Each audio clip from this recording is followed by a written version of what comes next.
సెలవులు ఉన్నాయి. ప్రధానమంత్రులు, రాష్ట్రపతులు ఇతర రాష్ట్రాలపై నివసించే పరిస్థితి వచ్చింది.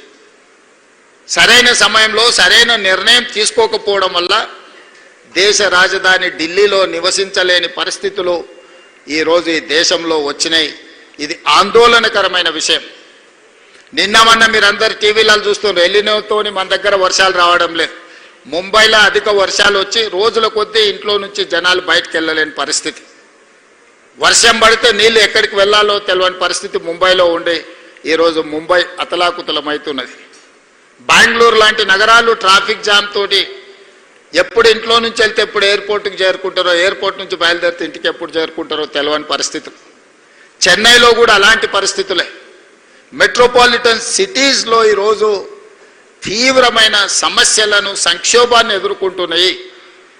ఈ నగరాల నుంచి పాఠం నేర్చుకోవాల్సిన బాధ్యత మన జంట నగరాలకు ఉంది.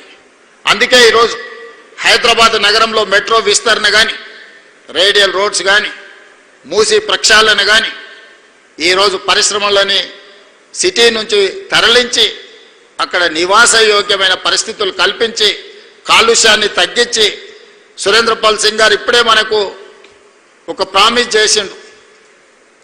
పొల్యూషన్ కంట్రోల్ చేయడానికి 100 సోలార్ ఎనర్జీతో తయారు చేసిన ఆక్సిజన్ పంపింగ్ చేసే వ్యవస్థని ఈరోజు మనకు హైదరాబాద్ నగరానికి డొనేట్ చేస్తామంటారు. ఒక పక్కన ఇది సంతోషకరమైన విషయమే, కానీ ఆర్టిఫిషియల్ ఆక్సిజన్ని మనం తయారు చేసుకునే పరిస్థితి వచ్చింది అని అంటే మనం ఎక్కడున్నామో మనం ఆలోచన చేయాల్సిన అవసరం ఉంది. ఇది ఆందోళనకరమైన విషయం. ప్రకృతిని విధ్వంసం చేయడం వల్ల, నీళ్లు నిలిచే చెరువులను, కుంటల్ని, నాలాలను మనం ఆక్రమించుకోవడం వల్ల, పచ్చగా ఉండే చెట్లను మనము నిర్దాక్షిణ్యంగా నరికేయడం వల్ల ఈరోజు హైదరాబాదు నగరం కాలుష్యానికి లోనవుతున్నది. దీన్ని నియంత్రించాల్సిన బాధ్యత ప్రభుత్వాల మీద ఉన్నది. ప్రజల సహకారం అంతకంటే ఎక్కువ అవసరం ఉన్నది. అదే సమయంలో లక్షలాది మంది నిరుద్యోగ యువకులు తెలంగాణలో ఉన్నారు. వాళ్ళకు ఉద్యోగ ఉపాధి అవకాశాలు కల్పించాలి అని అంటే పరిశ్రమలు రావాలి, పెట్టుబడులు పెట్టాలి. పరిశ్రమలు రావాలి, పెట్టుబడులు పెట్టాలి అని అంటే వాటికి అవసరమైన మౌలిక వసతులను ఏర్పాటు చేయాల్సిన బాధ్యత ప్రభుత్వం మీద ఉన్నది.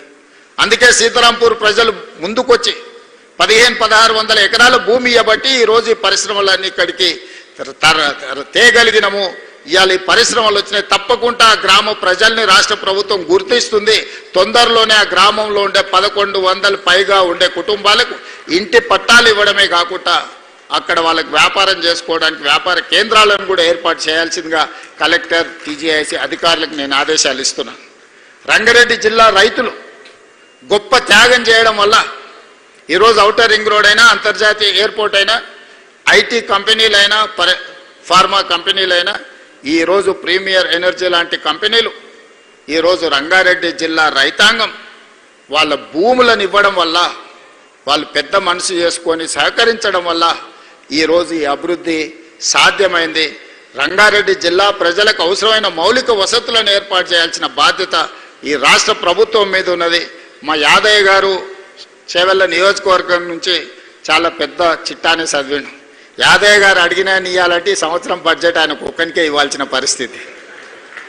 యాదయ్య గారు అప్పుడప్పుడు చెప్తుంటారు, అత్యంత ధనికమైన శాసనసభ నియోజకవర్గం నాది, అత్యంత పేద శాసనసభ్యుని నేను అని చెప్తుంటాడు. అందుకే ఈరోజు తప్పకుండా చేవెళ్ళ శాసనసభ నియోజకవర్గ అభివృద్ధి కోసం రాష్ట్ర ప్రభుత్వం తరఫున ప్రత్యేకంగా నిధులు మంజూరు చేసి ఇక్కడ అవసరమైన రోడ్లు కానీ, తాగునీటి వసతులు కానీ, మున్సిపాలిటీలో ఇన్ఫ్రాస్ట్రక్చర్ డెవలప్మెంట్కి ప్రభుత్వం ప్రత్యేకంగా సహకరిస్తుంది.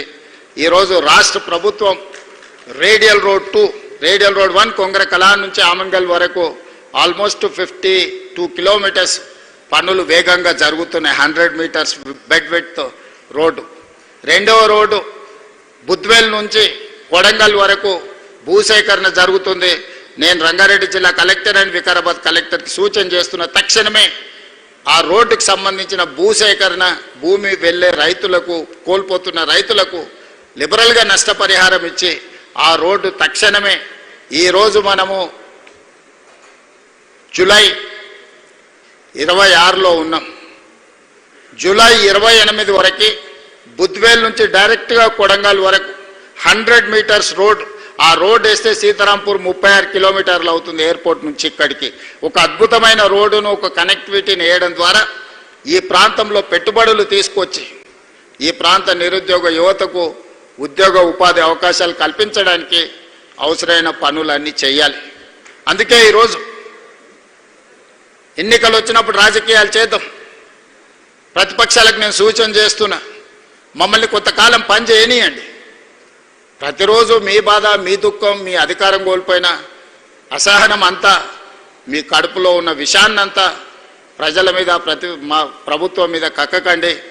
ప్రజలు 5 సంవత్సరాల కోసం అధికారం ఇచ్చిండ్రు, తీర్పు ఇచ్చిండ్రు. ఆఖరి 6 నెలలు ఏ రాజకీయ